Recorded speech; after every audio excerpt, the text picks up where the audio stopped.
को प्रणाम करते हुए मैं सौरभ उप्रेती टीम केजे आप लोगों के साथ शुरू करता हूं इस टॉपिक को। तो देखेंगे तो intro composition which has rhyme and rhythm. तो ये दो आपके की वर्ड्स आ गए, राइम और रिदम। तो ध्यान से देखिएगा इसमें क्या है मामला। तो राइम जैसे हम कह सकते हैं कि matching of and wall sounds, ठीक है। तो जो एंड वॉल साउंड्स होती हैं उसकी मैचिंग को हम राइम कहते हैं, जो कि हम कहते हैं कि जो हर पोएम्स की हर लाइन में जो एंड वॉवल साउंड्स होती है उसको इसकी मैचिंग को हम राइम कहते हैं। और रिदम, अगर रिदम की हम बात करें तो रिदम क्या है भाई, रिदम है आपका, हम कह सकते हैं कि continuously rise and fall of the accent है, उसको हम रिदम कहेंगे। तो वैसे अगर हम देखना चाहें तो rhythm refers to systematic rise and fall of the sounds, ठीक है, in every line of a poem, in every line of a poem, ठीक है। तो systematic rise and fall of the sounds लिखा मैंने यहाँ पर। तो इससे पहले अगर हम इसमें बात करें तो देखो, जो पोइट्री होती है, इंग्लिश पोइट्री स्पेशली, सबसे पहले तो पोइट्री एक कलेक्टिव नाउन है which involves collective noun is usually uncountable. तो आप पोइट्रीज नहीं कहोगे, ठीक है। पोइट्री एक अलग चीज हो गई, पोएम थोड़ा सी अलग हो गई, और फिर अगर हम बात करें वर्स थोड़ी सी अलग चीज हो गई, और फिर अगर हम बात करें नंबर्स, हम इसी को नंबर्स भी कहते हैं, ठीक है। तो ठीक है ना, he lisp in numbers for the numbers came, किसके लिए यूज करते हैं, जो भी बच्चे लाइव दे रहे हैं क्लास को बताएं। He lisp in numbers for the numbers came, इस राइटर के लिए यूज करते हैं। आवाज सुनाई दे रही होगी मेरी, क्वेश्चन समझ में आ रहा होगा, आंसर देख लेते हैं फिर। देखो आंसर है अलेक्जेंडर पोप, अपनी कॉपी में लिख देना। लिस्प का मतलब होता है बड़बड़ाना, LISPED, ठीक है। तो he lisp in numbers for the numbers came करके ये पोप के लिए कहा जाता है, ठीक है। तो नंबर्स भी कहते हैं हम पोएम को, एस जरूर लगेगा उसमें। वर्स क्या है और पोएम, जैसे मैंने बताया पोएम क्या है, ये काउंटेबल नाउन है, और पोइट्री क्या है, अपने आप में कलेक्टिव नाउन है। ये टेक्निकलिटीज आ गई, ठीक है। वर्स क्या है, वर्स कोई भी ऐसी पोएम है जो मेट्रिकल कंपोजिशन है, मेट्रिकल कंपोजिशन, ठीक है। अब मेट्रिकल कंपोजिशन का मतलब बेसिकली क्या हो गया कि कोई भी ऐसी पोएम जिसमें कि बेसिकली आपका मीटर इन्वॉल्व हो। तो that brings me to another definition कि भाई मीटर क्या है, ठीक है। अगर हम मीटर की बात करें तो मीटर अपने आप में क्या है, मीटर है अरेंजमेंट ऑफ सिलेबल्स। तो English poetry is usually measured in metres and that is arrangement of syllables, ठीक है। अब अगर मैं यहाँ पर बात करूं कि भाई सिलेबल्स क्या हैं, तो सिलेबल्स अपने आप में क्या है, हम जानते ही हैं सिलेबल्स हैं, ठीक है, minimum unit of vowel sound, या in short vowel sound. Vowel sounds की मिनिमम यूनिट पूरा लिख लेना आप, वॉल साउंड्स की मिनिमम यूनिट को हम सिलेबल्स कहते हैं, ठीक है। अब अगर हम बात करें कि सिलेबल्स भी दो तरीके के होते हैं, एक होता है अनस्ट्रेस्ड सिलेबल, ठीक है, जिसको यूजुअली हम लोग यू करके लिख देंगे, और एक होता है स्ट्रेस्ड सिलेबल, जिसको हम यूजुअली क्या लिखते हैं, एस। तो अनस्ट्रेस्ड और स्ट्रेस्ड सिलेबल ये आपके दो तरीके के सिलेबल होते हैं जिसको कि हम लोग देखते हैं इंग्लिश पोइट्री में, ठीक है। तो it can be very much possible कि जो मैंने आपको एक बार चार्ट बताया था कि जो रिदम है, रिदम को मेजर करने की जो यूनिट है वो मीटर है। रिदम मैंने क्या बताया, systematic rise and fall of the sounds है ना। तो अगर इसमें हम ऐसे देखें इसको, ध्यान से देखिएगा कि बेसिकली इसका मतलब क्या है कि अगर हम कोई भी पोइट्री में देखें, इसका एक डिसेंडिंग ऑर्डर, और डिसेंडिंग ऑर्डर ऑफ, हम कह सकते हैं कि ऑफ रिदम देखें कि रिदम का डिसेंडिंग ऑर्डर क्या है, तो हम यहाँ पर देखेंगे कि रिदम किस में मेजरेबल होती है, मीटर में, ठीक है। और मीटर किस में मेजरेबल होता है, फुट में। ये जरूर याद कर लेना, फुट। फुट क्या है, minimum and measurable unit of a metre is called as foot, ठीक है। फुट फिर किस में जो है क्लासिफाई होता है, जो 4 फेमस फीट है इंग्लिश पोइट्री के, इसका कोड याद करना है आपने, IATD, IATD। That is I से क्या हो गया बेटा, याम, ए से क्या हो गया, एनापेस्ट, ठीक है, टी से क्या हो गया, ट्रॉकी, और डी से क्या हो गया, डेक्टील। याम, एनापेस, ट्रॉकी और डेक्टील, ठीक है। तो ये जो है आपके 4 प्रोमिनेंट फीट हैं। फुट, फुट का प्लूरल फुट्स नहीं होता, फीट होता है। तो याम, एनापेस, ट्रॉकी और डेक्टील, ये आपके 4 प्रोमिनेंट फीट हैं, ये बहुत इंपॉर्टेंट है, ठीक है, अब अगर हम इसमें देखें कि सर इसको कैसे डिफाइन करते हैं, तो याम क्या है, अनस्ट्रेस्ड और स्ट्रेस्ड साउंड का या सिलेबल का एक पैटर्न है। एनापेस में 2 अनस्ट्रेस हैं और 1 स्ट्रेस है। ट्रॉकी में 1 स्ट्रेस है और 2 अनस्ट्रेस, सॉरी 1 स्ट्रेस है और 1 अनस्ट्रेस है, और डेक्टिल में 1 स्ट्रेस और 2 अनस्ट्रेस है। ठीक है, तो ये आपके सिलेबल्स। फिर इसके बाद तो ये एक तरीके से हम कह सकते हैं डिसेंडिंग ऑर्डर ऑफ रिदम है। ठीक है, तो रिदम मैंने आपको बताया ना कि systematic rise and fall of the sounds है every line of a poem. तो हम कहते हैं कि पोइट्री क्या है, पोइट्री राइम और रिदम में चलती है। तो एक चीज ये याद रखना कि जो पोइट्री है उसका बेसिक पर्पस क्या है, what is the basic purpose of writing a poetry और ऑफ राइटिंग पोइट्री। तो बेसिक पर्पस नोट करना क्या है, रेट्रिकल पर्पस है। Poetry is meant to actually convince us, it has a rhetorical or persuasive you can say function। ये बहुत important है, बहुत ही ज्यादा। ठीक है, जैसे कम्युनिकेशन का फंक्शन क्या है, अपनी बात को इफेक्टिवली कम्युनिकेट करना। लिटरेचर में पोइट्री का फंक्शन क्या है, रेट्रिकल होना। ये समझ में आ रहा है, थोड़ा नहीं आ रहा है? जिनने एक बार पढ़ा है एलटी वगैरह में, वहां तो मैंने बहुत अच्छे से भी बताया था, वहां भी यहाँ पर भी बिल्कुल स्टार्टिंग में क्लियर होना जरूरी है। एक बार ओके कर दो कि जैसे ये समझो कि जो लैंग्वेज है, लैंग्वेज का बेसिक पर्पस क्या है, लैंग्वेज का बेसिक पर्पस होता है कि जैसे आपको अपनी बात को कहना है ना, इन्फॉर्म। ठीक है, बट लिटरेचर में पोइट्री का बेसिक पर्पस आपको इन्फॉर्म करना नहीं है, ये समझो आप। जब आप पोएम पढ़ते हो, it's not trying to inform your inform, the poet is not trying to inform his or her emotions. What is he trying to do, actually he is trying to present his views rhetorically. This word is very important. He's trying to persuade us. He's trying to let his emotions flow, and he's trying to partake us in those emotions, कि हम भी उसका हिस्सा बने। ठीक है ना, ये बात समझ में आ रही है? एक बार ओके करेंगे सारे बच्चे। जैसे मैं क्या कह रहा हूँ कि डिसेंडिंग ऑर्डर ऑफ रिदम में मैंने आपको बताया कि तो बेसिक पर्पस आपको पोइट्री का क्लियर हो गया। और एक चीज यहाँ पर भी क्लियर हो गई कि जो 2 तरीके के लिटरेचर में मीनिंग्स होते हैं, आप चाहो तो इसको भी अलग से आप यहीं पर ही बना देना। 2 तरीके के जो मीनिंग्स होते हैं मैं यहाँ लिख देता हूँ। 2 टाइप्स, ये यहाँ से क्वेश्चन बनेगा ही बनेगा। 2 types of meanings are there in poetry, in literature. ठीक है, तो जो कि आपका क्या होता है, एक तो डेनोटेटिव होता है और एक कॉनोटेटिव होता है। ठीक है, डेनोटेटिव और कॉनोटेटिव मीनिंग बहुत ध्यान से देखना है यहाँ पर। डेनोटेटिव, डी से डेनोटेटिव होता है, तो ये क्वेश्चन बनेगा। डी से denotative basically means direct meaning. Poetry का इसी को हम लिटरल मीनिंग भी कहते हैं, बहुत इंपॉर्टेंट है लिटरल मीनिंग। लिटरल का मतलब लिटरेरी मीनिंग नहीं हुआ, लिटरल का मतलब वर्बैटिम। एक वर्ड और दे रहा हूँ उसके लिए, वर्बैटिम, वर्ड बाय वर्ड। ये क्वेश्चन आया है आपके नेट में, वर्बैटिम वर्ड का मतलब, लिटरल का मतलब, डेनोटेटिव का मतलब, ये सब पूछा हुआ है। तो वर्बैटिम मतलब वर्ड बाय वर्ड। ठीक है, और कॉनोटेटिव ज्यादा इंपॉर्टेंट है, यहाँ पर एक टिक कर देंगे। तो कॉनोटेटिव बेसिकली पोइट्री के जो इनडायरेक्ट मीनिंग है, जो कि हमें हेल्प करते हैं, वही बात है, परसुएट करने के लिए, रेट्रिकल पर्पसेस होते हैं, उसको हम कॉनोटेटिव कहते हैं। कॉनोटेटिव को ही हम फिगरेटिव भी कह देते हैं, फिगरेटिव भी कह देते हैं, इसी को हम पोइटिक मीनिंग भी कह देते हैं। जैसे मैं आपको बहुत फेमस एग्जांपल बार बार देता हूँ कि ठीक है, हम मेंडिंग वॉल में देखते हैं ना कि बार बार उसमें वो लाइन बोलता है। ठीक है, मेंडिंग वॉल के अंदर अगर हम देखें तो पोएट जो है कई बार ऐसी लाइंस बोलता है जो कि वो exactly he is not trying to mean that, but he still says those lines. ठीक है ना, मैं आपको बताता हूँ, जैसे मेंडिंग वॉल जो पोयम है उसकी अगर हम फेमस लाइन की बात करें, हाँ, good fences make good neighbour. ठीक है, बड़ी सिंपल सी लाइन है, good fences make good neighbour.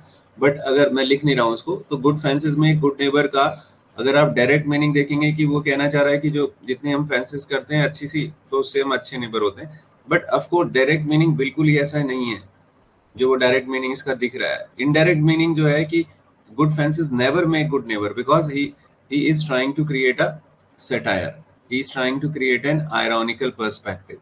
ठीक है, तो that brings me to another topic which is very important कि पोइट्री में जनरली हम किन चीज़ों का यूज़ करते हैं, सटायर का यूज़ करते हैं, आयरनी का यूज़ करते हैं, फिगर्स ऑफ स्पीच भी आ गए जो कि बहुत ज़्यादा इंपॉर्टेंट है आपके एग्जाम के पॉइंट ऑफ व्यू से, पैराडॉक्स का यूज़ करते हैं। ठीक है, और तो इस तरीके से sarcasm का यूज करते हैं। तो ये आपको बिल्कुल क्लियर होने चाहिए इनके डिफरेंसेस ना, सटायर, आयरनी, पैराडॉक्स, सरकाजम, ठीक है।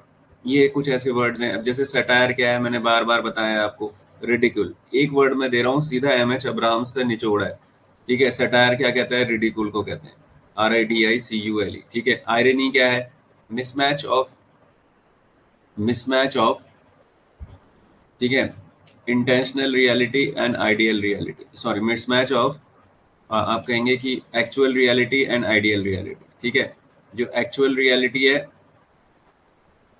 जो एक्चुअली है, घटित हो रही है, और जो एक्चुअली में होना चाहिए, एक्चुअल में जो होना चाहिए, आइडियल रियलिटी, ठीक है, दैट इज, उनके बीच में जब हम कहते हैं मिसमैच होता है तो आयरनी पैदा होती है, विडंबना पैदा होती है, ठीक है। जैसे हम कहते हैं भारत सोने की चिड़िया कहलाता था, तो अब तो नहीं कहता। तो एक्चुअल में क्या है कि हम अभी बहुत ही स्ट्रगल कर रहे हैं इकोनॉमिकली, बट आइडियल रियलिटी थी कि we were one of the most prosperous nations of the world. तो it is an ironical statement, ठीक है। तो आयरनी के डिफरेंट टाइप्स होते हैं, ठीक है। सटायर का बेसिक पर्पस मैंने बताया, रिडिकुल होता है, या फिर एक और चीज लिख लेना इसमें, टू करेक्ट द मैनर्स भी होता है। To correct the manners, satire के दो ही पर्पस हो सकते हैं, तीसरा नहीं होगा। एक तो रिडिकुल होगा, टू करेक्ट द मैनर्स होगा। पैराडॉक्स कॉन्ट्राडिक्टरी स्टेटमेंट है, ठीक है, सरफेस पे कुछ होगा और मीनिंग बिल्कुल उसका ऑपोजिट होगा, तो पैराडॉक्स में लिख देना। कॉन्ट्राडिक्टरी स्टेटमेंट को हम पैराडॉक्स कह देते हैं भाई, ये भी आपके एग्जाम्स में आएगा, ठीक है। और सरकाजम क्या है, हम कह सकते हैं कि बहुत ज्यादा बाइटिंग सेटायर है, मतलब उसमें थोड़ा सा चुभन ज्यादा है, वो थोड़ा सा मीन माइंडेड हो जाएगा, तो दैट इज सरकाजम, ठीक है। तो ये सब हम पोइट्री में यूज करते हैं, इन सारे फिगरेटिव एक्सप्रेशंस को, ठीक है। अगेन हमारा पर्पस रिटरिकल है, हमारा पर्पस इनडायरेक्टली रीडर को परसुएट करना है, अपनी बात को कन्विंस कराना है, और उसके लिए हम बहुत ही ज़्यादा डैजलिंग लैंग्वेज का यूज़ करते हैं, जो कि आपकी राइम रिदम से कवर हो जाती है। और उसके अलावा मैंने अभी आपको बता ही दिया कि उसके मीनिंग्स को हम इनवाइट करते हैं, इनडायरेक्ट मीनिंग्स को जनरली हम इनकरेज करते हैं, ठीक है। तो ये एक बात है। अब अगर हम बात करें कि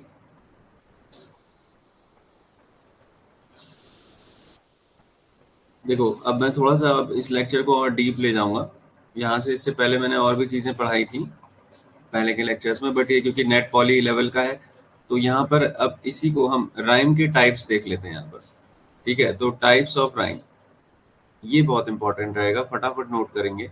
तो राइम मैंने आपको बता दिया ना, जैसे twinkle twinkle little star, how I wonder what you are. तो स्टार और आर तो राइम हो गई, लास्ट की वॉल साउंड्स को जब हम मैच करते हैं तो राइम हो जाता है।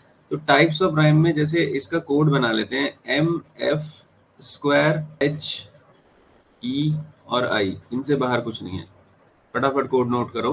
MF² H E I, तो M क्या है बेटा, मैस्कुलिन राइम, मैस्कुलिन राइम, फटाफट पहले कोड लिख लेते हैं। F क्या है, एक F है फेमिनाइन, F से फेमिनाइन, और एक क्या है आपका, ठीक है, फुल राइम। चलिए, इसमें फेमिनाइन और फुल राइम एक ही चीज है, इसमें ऐसे फेमिनाइन और, हाँ सॉरी, मैस्कुलिन और फुल राइम एक ही चीज है, तो एक एफ को काट देना, ठीक है। और इसके बाद एच क्या है, हाफ राइम, हाफ राइम, ठीक है। ई क्या है, एंड राइम, तो ये एंड राइम भी एक ही चीज है वैसे, तो इसको भी काट सकते हैं हम।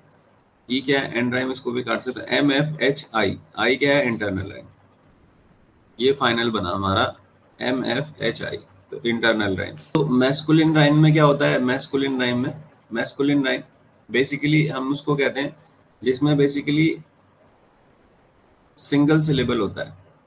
मैस्कुलिन राइम में सिंगल सिलेबल्स के साथ एंड होती हैं लाइंस, तो उसको हम मैस्कुलिन राइम कहते हैं। जैसे हम कहेंगे कि एग्जाम्पल देखते हैं, लेट और फेट, तो इसमें अगर आप देखोगे कि सिंगल, ये ई की साउंड तो आ नहीं रही है, हमें तो साउंड देखनी है ना, वर्ड को नहीं देखना है, तो हम लेट, तो इसमें डिप्थंग लग रहा है, डिप्थंग। अब डिप्थंग क्या है ये पता होना चाहिए। What is an diphthong, diphthong, what is a diphthong, diphthong is a vowel glide, ठीक है। When two vowels are mixed together in such a way that they produce one combined sound, that is called as diphthong। Hindi में हम कहते हैं मिश्रित स्वर। तो जो प्योर वावल्स हैं वो तो 12 हैं इंग्लिश में, लिखते रहना ये नए बच्चे जो हैं, स्पेशली अगर किसी को नहीं पता तो। प्योर वावल्स 12 हैं, 12। बट हमारे जो डिप्थंग्स होते हैं, जिनको वॉल ग्लाइड्स भी कहा जाता है, हिंदी में मैंने बताया संयुक्त स्वर या मिश्रित स्वर, तो ये जो है हमारे 8 होते हैं टोटल, डिप्थंग्स 8 होते हैं। तो जैसे इसका साउंड होता है ऐसे ए प्लस ई, ए ई, देन ई प्लस ए प्लस ई, ऐसे ऊ प्लस अ, सो ऊ अ, सो ए ई, ऊ अ, ई अ, इस तरीके से जो साउंड्स होती हैं दैट इज कॉल्ड एज डिप्थंग। तो यहाँ पर आपका लग रहा है हम इसको लेट नहीं पढ़ेंगे, हम इसको क्या पढ़ेंगे, ले प्लस ई ट, सो इट्स ए प्लस ई, ये दोनों पे टिक कर देना, so it's late. Similarly, it is not fate as usually we call it as fate, but it's not fate, it's fate. So late, fate. Got the point? तो ये डिप्थंग में तो, लेकिन हमारा जो साउंड है ये दोनों को मिला के एक ही साउंड बोलेंगे हम, तो सिंगल सिलेबल हो गया ये। ठीक है, यहाँ पर टिक कर देना इसके ऊपर, और ये सिंगल सिलेबल का एग्जाम्पल हो गया। एक बार बता दो समझ में आ रहा है, फिर आगे बढ़ूंगा। ई से बताऊंगा मैं, पहले ये देख लो, जो देखते हैं फिर देखो। तो ये हो गया आपका मैस्कुलिन साउंड्स। ठीक है, अब अगर इसमें हम आगे जाएं तो इसमें जैसे मैस्कुलिन जो है राइम्स हो गया। अब फेमिनाइन राइम्स में क्या होता है, फेमिनाइन राइम्स में डबल सिलेबल्स होते हैं। क्या होते हैं, डबल सिलेबल्स। ठीक है, तो डबल सिलेबल्स बोले तो जैसे ये एफ से जोड़ना है, फेमिनाइन राइम में डबल सिलेबल होते हैं। जैसे मैंने कहा कि जैसे फॉलो, फॉलो एंड फॉलो और हॉलो, तो आप यहाँ पर टिक कर दोगे कि सर ठीक है, एक साउंड, एक सिलेबल यहाँ है, एक सिलेबल यहाँ, तो इसका रिपीटेशन इससे, इसका रिपीटेशन इससे। तो डबल सिलेबल्स जब होते हैं तो वो क्या होती है, फेमिनाइन राइम हो जाती है। आगे समझ, मैस्कुलिन राइम में वन सिंगल सिलेबल के साथ राइम होगा बस, फेमिनाइन राइम में डबल सिलेबल्स हो जाएंगे। जनरली फेमिनाइन राइम को वीक सिलेबल भी कहते हैं। जो एंड की साउंड होती है वो अनस्ट्रेस्ड होती है, ये भी नोट कर लेना। फेमिनाइन को वीक सिलेबल एंडिंग भी कहते हैं, नोट करना है इस पॉइंट को। और जो एंड की साउंड होती है वो मैंने क्या बोला, अनस्ट्रेस्ड होती है। स्ट्रेस अनस्ट्रेस तो पता है ना हमें। स्ट्रेस का मतलब जो कोई भी साउंड जिसको हम स्ट्रेस देके बोलते हैं, इसी को हम एक्सेंटेड सिलेबल भी कहते हैं, इसी को हम स्ट्रॉन्ग सिलेबल भी कहते हैं स्ट्रेस को। यहाँ पर साइड से चाहो तो नोट कर लो, स्ट्रेस के 3 नाम है। स्ट्रेस को ही हम एक्सेंटेड सिलेबल भी कहते हैं, स्ट्रेस को ही हम स्ट्रॉन्ग सिलेबल भी कहते हैं। और इसी तरह वीक को हम क्या कहते हैं, अनस्ट्रेस कहते हैं, अनएक्सेंटेड कहते हैं, या वीक हो गया। ठीक है, तो मैं क्या कह रहा हूँ कि जो फेमिनाइन साउंड्स की एंडिंग होती है वो वीक सिलेबल के साथ होती है, और मैस्कुलिन सिलेबल्स तो वैसे भी वन होते हैं, बट स्ट्रॉन्ग सिलेबल्स होते हैं एंडिंग, मतलब स्ट्रेस्ड टाइप की होती है। जैसे लेट, फेट, आप देख रहे हो साउंड स्ट्रेस दे रहे हो आप, डिप्थंग लगाई है वैसे। तो ये समझ में आ गया क्या। तो अब जैसे हाफ राइम को देखते हैं हम। तो हाफ राइम क्या है, हाफ राइम अगर हम देखें तो देखना बच्चे, यहाँ पर हाफ राइम को ही हम पार्शियल राइम भी कहते हैं, आई राइम भी कहते हैं। इसी को हम क्या कहते हैं, पार्शियल राइम भी कहते हैं, आई राइम भी कहते हैं। और जो अभी पूजा कह रही थी, तो हाफ राइम को ही पार्शियल राइम, आई राइम, ये इसी के नाम है। ठीक है, तो अब यहाँ पर देखना कि जो हाफ राइम है बेसिकली ये होता क्या है।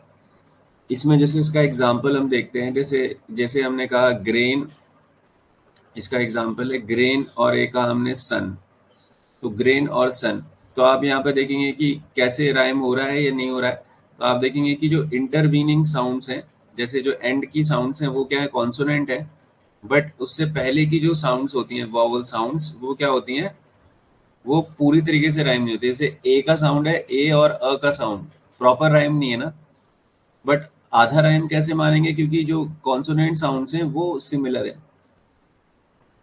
आ गया, समझ में नहीं आया। जैसे एक और एग्जांपल देता हूँ, जैसे मैंने कहा बट और बिट, बट और बिट, तो आप कहोगे कि सर ठीक है, दोनों जो है कॉन्सोनेंट साउंड्स तो सेम है, ब और ट का, बट जो इंटरवीनिंग वॉल साउंड है that is different. So we will say that it's an example of partial rhyme or हाई rhyme. It's also called as half rhyme. ठीक है, इसकी जो बेताज बादशाह है वो इंग्लिश पोइट्री में एमिली डिकिंसन है। एमिली डिकिंसन हाफ राइम का बहुत ज्यादा यूज करती हैं। इसको एक और नाम से जानते हैं हम, स्लांट राइम। यहाँ से तो क्वेश्चन पक्का बनेगा आपके पॉली में भी, नेट में भी। स्लांट राइम भी कहते हैं हम इसको, स्लाइंट, तिरछी, प्रॉपर नहीं है, जो स्लांटेड है। भाई एक बार ओके कर दो सब लोग, आ रहा है समझ में। कौन सा नहीं आया भारती, तो बोरा जी हम सभी चीजों को मेट्रियार्कल बना देते हैं, ऐसी कोई बात नहीं, आप बताएं। हाँ भारती, मैं बताता हूँ। देखो हाफ राइम ऐसा है ना, यहाँ पर मैं क्लियर आपको बताने की कोशिश कर रहा हूँ। देखो, जब भी दो, इसको ऐसे ऐसे याद कर लो, consonant, vowel, consonant, and consonant vowel consonant, but इसमें ये V1 V2 यहाँ पर वॉल साउंड्स चेंज हो जाएंगी, बस ये फॉर्मूला है। और जो कॉन्सोनेंट साउंड्स हैं वो सेम रहेंगे, स्पेशली अगर आप पहले की साउंड हटा भी दो, जैसे अगर आप ये वाली साउंड जो है ये सेम रहेगी, अगर आप है ना, तो ये वाली जो लास्ट की साउंड है ये सेम रहेगी। जैसे बहुत सारे एग्जाम्पल, अब ये जो एग्जाम्पल जो दिया मैंने बट और बिट में, इसमें मैंने क्या बोला कि शुरू की जो ये कॉन्सोनेंट साउंड्स देखो दोनों में सेम है कि नहीं, इसमें ब ट और बी ट, तो ब और ब देखो सेम है, ब और ब यहाँ पर ऐसे ड्रॉ करो, ट और ट सेम है, बट अब इसको ऐसे स्क्वायर से बना लो, ये बट में अ का साउंड है, बिट में ई का साउंड है, ठीक है। तो हमेशा क्या देख रहे हैं हम कि हाफ राइम्स में जो इंटरवीनिंग, इसको ऐसे डिफाइन कर लो कि जो इंटरवीनिंग मतलब जो बीच में आती हैं, इंटरवीनिंग वॉल साउंड जो होती हैं वो क्या होती हैं, चेंज होती हैं, intervening vowel sounds are changed. अब बताओ क्लियर हुआ या नहीं हुआ? बाकी सारे बच्चों को भी क्लियर है, हमारे और भी जितने बच्चे हैं, दीपिका, निहारिका, ऐश्वर्या, मंजू मैम, पूजा, सब लोग को क्लियर है। तो यहाँ तक का ये क्लियर हो गया। अब हाफ राइम का मामला क्लियर हो गया, तो अब इसके बाद इंटरनल राइम। तो इंटरनल राइम क्या होती है, when the rhyme occurs with in a line, जब एक लाइन के अंदर राइम अकर हो जाती है, विद इन अ लाइन, एक लाइन के अंदर। जैसे यूजुअली राइम क्या होती है, दो लाइंस के बीच में एंड वॉवल साउंड्स की मैचिंग होती है ना भाई। राइम यहाँ मैंने लिखा है ना, मैचिंग ऑफ, यहाँ पर लिखा है कि नहीं, यहाँ पर क्या लिखा है मैंने, matching of and vowel sound लिखा है मैंने यहाँ पर, ये लिखा है ना यहाँ पर, matching of and vowel sound. But जो है कंजिक्यूटिव वॉवल साउंड्स में जब मैचिंग होती है, बट अगर हम बात करें हाफ इंटरनल राइम की, तो वो एक लाइन के अंदर होती है। जैसे इसका एक एग्जांपल देखेंगे, ऐसे देखेंगे आप, he saw a line which was fine. अच्छा, ये यहाँ पर लिख नहीं पा रहा हूँ मैं एक लाइन में, रुको इसको ऐसे कर देते हैं, ठीक है, यहाँ लिख देता हूँ मैं। इंटरनल राइम का एग्जांपल ऊपर दे रहा हूँ, ठीक है। तो जैसे आप लिखेंगे he saw a line which was fine, ठीक है। तो अब आप यहाँ पर देखेंगे ये एक ही लाइन है ना, तो ये लाइन और फाइन एक लाइन के अंदर हम कह रहे हैं कि राइम कर रहा है, लाइन और उसका जो है नेक्स्ट लाइन से राइम नहीं है। तो लाइन और फाइन एक लाइन के अंदर राइमिंग हो गई, तो ये क्या हो गया, आई आर, इंटरनल राइम हो गया, ठीक है। आ गई बात समझ में? इंटरनल राइम बताओ, हॉरिजॉन्टल होगी कि वर्टिकल होगी, हॉरिजॉन्टल होगी कि वर्टिकल होगी, पूरी क्लास से पूछ रहा हूँ, नेट का क्वेश्चन नहीं है। देखो इंटरनल राइम हमेशा क्या होगी, हॉरिजॉन्टल ही होगी, क्योंकि देखो आप एक लाइन के अंदर इसमें राइम कर रहे हो ना इसके इससे, दैट इज हॉरिजॉन्टल, सो ये याद रखना। और जो नॉर्मल राइम होती है, जो नॉर्मल राइम होती है वो क्या होगी, हमेशा वर्टिकल होगी। नॉर्मल राइम को अगर आप देखो तो ये आप देखोगे कि एक लाइन ये है, एक लाइन ये है, इसके एंड में यहाँ पर ये ऐसे दोनों टिक कर दो, तो ये क्या है, नॉर्मल राइम है। तो ये हमेशा क्या है, वर्टिकल है, खड़ी खड़ी लाइंस के बीच में है ना। और अगर हम बात करें ये वाली में, तो ये क्या है, हॉरिजॉन्टल है। भाई क्लियरली ड्रॉ कर दिया सबने, कोई दिक्कत कहीं से भी? तो इसमें जो पार्शियल राइम, आई राइम, स्लांट राइम, इसका एक और नाम होता है पैरा राइम। इसके नाम बहुत हैं, बस नोट कर लेना। ये हाफ राइम के इतने सारे नाम हैं, ये वेरी इंपॉर्टेंट है। इसको मैं ऐसे बॉक्स बना के वेरी इंपॉर्टेंट लिख दे रहा हूँ, ठीक है। इसके नाम पक्का आएंगे आपके एग्जाम्स में, ठीक है। इससे रिलेटेड टर्म्स जो हैं, राइम से रिलेटेड टर्म्स, तीन टर्म्स जो बहुत कॉमन है वो आपको पता होने चाहिए। वो क्या है, एक तो है एलिट्रेशन, फिर एक है एसोनेंस और एक है कॉन्सोनेंस। एलिट्रेशन, एसोनेंस और कॉन्सोनेंस, ठीक है। क्या है, बहुत सिंपल है। अगर आप इसका लिटरेरी टर्म्स में देखो तो ये एलिट्रेशन क्या है, आपका रिपीटेशन ऑफ कॉन्सोनेंट साउंड्स है, रिपीटेशन ऑफ कॉन्सोनेंट साउंड्स, ठीक है, specially at the beginning of a word, ठीक है। अभी आप ऐसे इतना ही लिखो खाली, रिपीटेशन ऑफ कॉन्सोनेंट साउंड्स, लिख लो पूरा इसको, repetition of consonant sounds at the beginning of successive words या फ्रेजेस, जो भी है, आप वर्ड्स भी लिख लोगे तो चलेगा। तो that is called as alliteration. मैंने बताया था कि कल की क्लास में पढ़ा रहा था शायद मैं, उधर लेक्चरर वाली क्लास में, कि एलिट्रेशन कौन सी एज का फीचर था बताओ। मैं दो ऑप्शंस दे रहा हूँ, मिडिल इंग्लिश का, या फिर, या ऐसे समझ लेते हैं एलिट्रेशन कौन सी एज का फीचर था?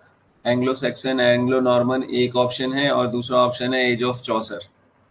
ध्यान से बताना, एक ऑप्शन में Anglo Saxon plus Anglo Norman और दूसरा option age of Chaucer. Question is in which age alliteration was a prominent feature. जल्दी से बताओ। बिल्कुल, Anglo Saxon and Anglo Norman वाली जो एज थी उसमें उसको ओल्ड इंग्लिश भी कह सकते हैं हम। मिडिल इंग्लिश का भी कुछ हिस्सा आया था, इसलिए मैंने अलग से उसको नहीं कहा। तो ये एलिट्रेशन उसका फीचर है। अगर एलेग्री पूछेगा तो वो एज ऑफ चौसर का फीचर था। एलेग्री किसका फीचर था? एज ऑफ चौसर का फीचर था। आ रही बात समझ में? नहीं आ रही? तो एलिट्रेशन में आपने लिखा repetition of consonant sounds at the beginning of successive words. ठीक है, तो बेसिकली अगर हम इसमें एक चीज और समझ लेते हैं कि एलिट्रेशन अगर आपको ऐसे समझना है कि जैसे she sell the sea shells, she sells the sea shells, ठीक है, एट द सी शोर। बहुत फेमस एग्जाम्पल है, और भी बहुत सारे एग्जाम्पल हैं, बट ये एग्जाम्पल अभी मुझे याद आ रहा है। तो आपने इसमें शॉ की साउंड को ले लिया, सौ को ले लिया, सौ ले लिया, शॉ ले लिया। तो कॉन्सोनेंट साउंड्स जो हैं usually at the beginning of a word आ रही हैं। तो ये परफेक्ट एग्जाम्पल है आपका एलिट्रेशन का। ठीक है, बहुत वेरी मतलब 5 स्टार पॉइंट है, 5 स्टार बना दी मैंने। वेरी इंपॉर्टेंट पॉइंट है। ठीक है, आ रही बात समझ में? नहीं आ रही? तो अगर आपने ये देख लिया तो अब एलिट्रेशन के बाद आपका क्या आता है? एसोनेंस, और फिर एक आता है कॉन्स। पहले कॉन्सोनेंस देख लेते हैं। तो कॉन्सोनेंस क्या है भाई? कॉन्सोनेंस मैंने आपको जैसे बताया कि कॉन्सोनेंस बेसिकली कुछ नहीं है बट आपकी जो रिपीटेशन ऑफ कॉन्सोनेंट साउंड्स है। बट कहाँ पर है? देखो, एलिट्रेशन और कॉन्सोनेंस में ये डिफरेंस है। रिपीटेशन ऑफ कॉन्सोनेंट साउंड्स है कहाँ पर है? मैंने बताया अभी, एट द मिडिल या एंड में है। एट द मिडिल या फिर एंड ऑफ द वर्ड्स में है।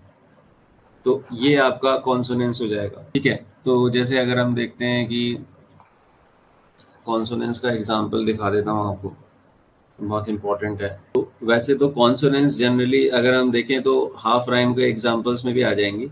जैसे एग्जांपल देखते हैं इसका, जैसे मैंने कहा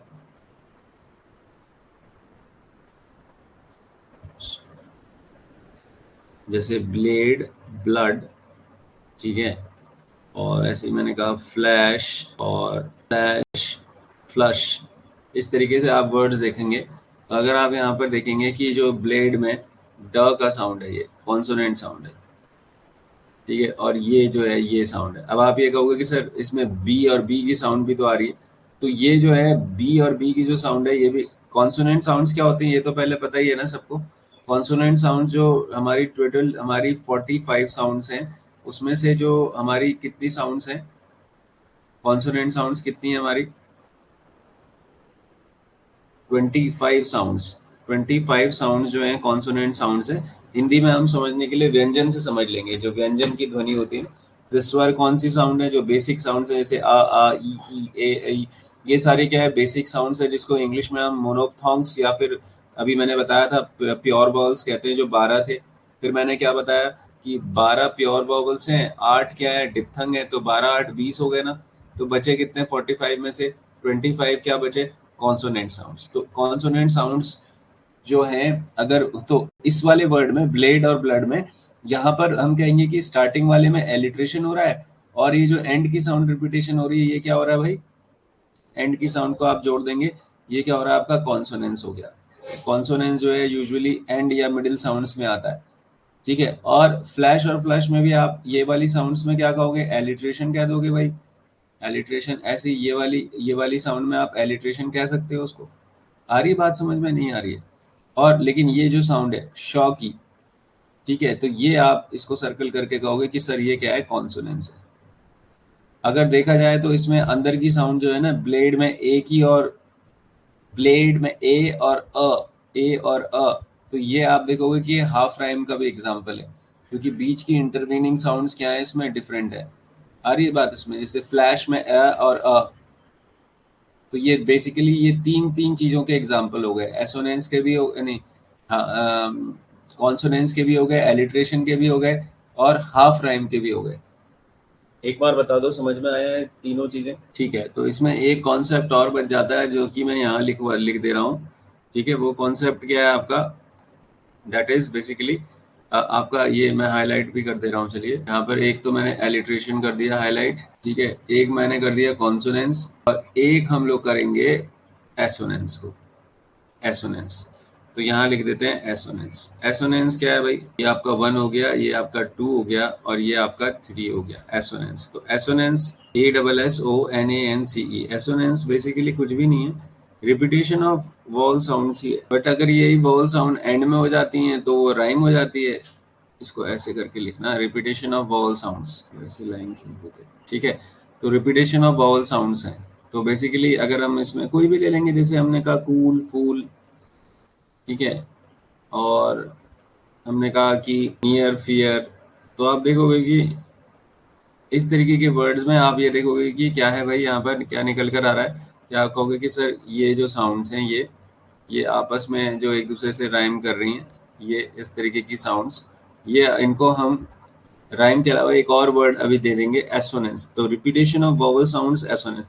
तो ये यहाँ पर क्लियर हो गया भाई कि 3 तरीके के हम जो है रिपीटेशन ऑफ साउंड्स देखते हैं। एक तो क्या है आपका, जैसे मैंने कहा कि alliteration, repetition of consonant sounds at the beginning है, और फिर क्या है consonance, repetition of consonant sounds at the middle है, और फिर क्या है assonance, which is repetition of vowel sounds, simply repetition of vowel sounds है, वो एसोनेंस है। ठीक है, तो यहाँ तक का आई होप क्लियर हो गया सबको। अब इसी में अगर हम आगे देखें तो एक पॉइंट ये निकल कर आता है, देखेंगे कि जैसे अगर हम कहते हैं कि भाई टाइप्स ऑफ ये आपका काउंटिंग ऑफ फुट ना, काउंटिंग ऑफ फुट या मीटर, इसको कुछ भी कह लो आप, काउंटिंग ऑफ फुट या मीटर। तो जो मीटर या फुट होता है उसकी काउंटिंग को हम कैसे करते हैं, तो ये हम देखते हैं। जैसे अगर हम कहते हैं मोनोमीटर, तो मोनोमीटर मतलब कितना फुट है, एक लाइन में 1 फुट ही है, ठीक है। लेकिन अगर मैं कहता हूँ डाई मीटर, अगर मैं क्या कहता हूँ डाई मीटर, तो डाई मीटर का मतलब क्या है कि उसमें कितने फीट हैं, 2 फीट हैं। फिर मैं कहता हूँ ट्राई मीटर, ठीक है, तो ट्राई मीटर का मतलब क्या है कि किसी में क्या है 3 फीट हैं, मतलब 3 पेयर्स हैं। अब वो किसी भी चीज़ के हो सकते हैं, जैसे याम के हो सकते हैं, एनापेस के हो सकते हैं, ट्रॉकी के हो सकते हैं, डैक्टिल के हो सकते हैं। तो समझ में आ रहा है? तो monometer, dimeter, trimeter, and then the fourth is tetrameter. इनकी नंबरिंग और नेम आपको याद रखना है। टेट्रा इज 4 फीट, ठीक है। आई रिपीट की feet can be anything, it can be pair of iamb, it can be pair of anapest, can be pair of trochee, it can be pair of dactyl, ठीक है। तो हालांकि ये 4 prominent metre के अलावा भी 2 metres हैं, अभी उन पे बात कर लेंगे। तो monometer, dimeter, trimeter, tetrameter, then we have got very famous one pentameter basically, which basically means 5 star ले लेंगे यहाँ पर। पेंटा और 5 एक ही साथ चलेगा, तो बेसिकली इट मीन्स 5 फीट। तो हम कहते हैं iambic pentameter, that basically means 5 pairs of iamb. But again I repeat कि एक अगर फीट में 2 सिलेबल है, तो टोटल सिलेबल अगर हम 5 फीट कह रहे हैं तो टोटल सिलेबल्स कितने हो गए, 10 हो गए ना। तो याम्बिक पेंटामीटर में वो कितने सिलेबल की लाइन हो गई, तो हम ये कहेंगे sir every iambic pentameter is a decasyllabic line, every iambic pentameter is a decasyllabic line. आ गया समझ में? तो पेंटा के बाद क्या आता है, हेक्सामीटर आता है भाई। हेक्सामीटर क्या होता है, हेक्सामीटर में 6 फीट हो जाएंगे आपके, ठीक है। उसके बाद क्या आएगा आपका, सेप्टामीटर आएगा। सेप्टामीटर में क्या हो जाएगा, 7 फीट हो जाएंगे, ठीक है। उसके बाद क्या आएगा, ऑक्टामीटर आएगा। ऑक्टामीटर में कितने फीट हो जाएंगे, 8 फीट हो जाएंगे। Then we have got nanometre, ठीक है। नैनोमीटर में कितने फीट हो जाएंगे, 9 फीट हो जाएंगे, ठीक है। और फिर लास्ट में आ जाएगा डेकामीटर, विच बेसिकली मीन्स 10 फीट। डेकामीटर का मतलब क्या हो जाएगा भाई, 10 फीट।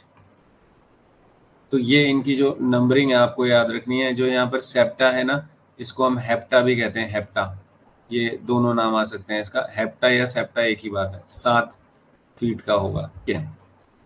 तो जल्दी से मैं काउंटिंग दूंगा, देखते हैं कौन बताएगा। अगर मैं कहता हूँ कि एनापेस्टिक, एनापेस्टिक टेट्रामीटर है, तो टोटल सिलेबल कितने होंगे, प्रैक्टिस आ गई। अब एनापेस्टिक टेट्रामीटर, प्रैक्टिस लिख दिया मैंने इसमें ऊपर। मुझे टोटल सिलेबल की काउंट बताओ एनापेस्टिक टेट्रामीटर में। ठीक है निहारिका, वेल डन। देखो एनापेस्ट में कितने होते हैं, 3 होते हैं ना सिलेबल्स, मतलब 3 सिलेबल्स की काउंट होती है, और टेट्रा मतलब 4 फीट होंगे, तो यानी कि 3 into 4, तो टोटल सिलेबल कितने हो गए, 12 सिलेबल्स हो गए, 12 सिलेबल्स हो गए। ठीक है, ऐसे ही दूसरा बताओ याम्बिक नैनोमीटर। याम्बिक नैनोमीटर में टोटल सिलेबल्स कितने होंगे, याम्बिक नैनोमीटर में एक याम में 2 होंगे, और अगर नैनो है तो 9 फीट हो गए, तो 2 into 9 18 सिलेबल्स हो गए। समझ में आ रही है ना बात, 12 सिलेबल्स 18 सिलेबल्स कैसे निकल रहा है। तो ये अच्छा, फुट की भी एक डेफिनेशन जो लोग नोट करना चाह रहे थे नोट कर लेना।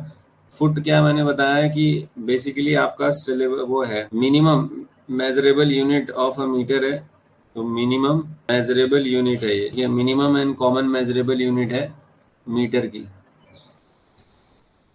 तो फुट में मैंने आपको 4 फीट बता दिए थे IATD, तो उसमें 2 और जोड़ लो, नेट के लेवल पे पॉली के लेवल पे 2 एक्स्ट्रा 2 मोर फीट, 2 और फीट कौन कौन से हैं, लास्ट टॉपिक है आज की क्लास का। तो इसमें पूरी क्लास नोट करेगी, 2 बहुत इंपॉर्टेंट फीट हैं स्पेशली नेट वालों के लिए।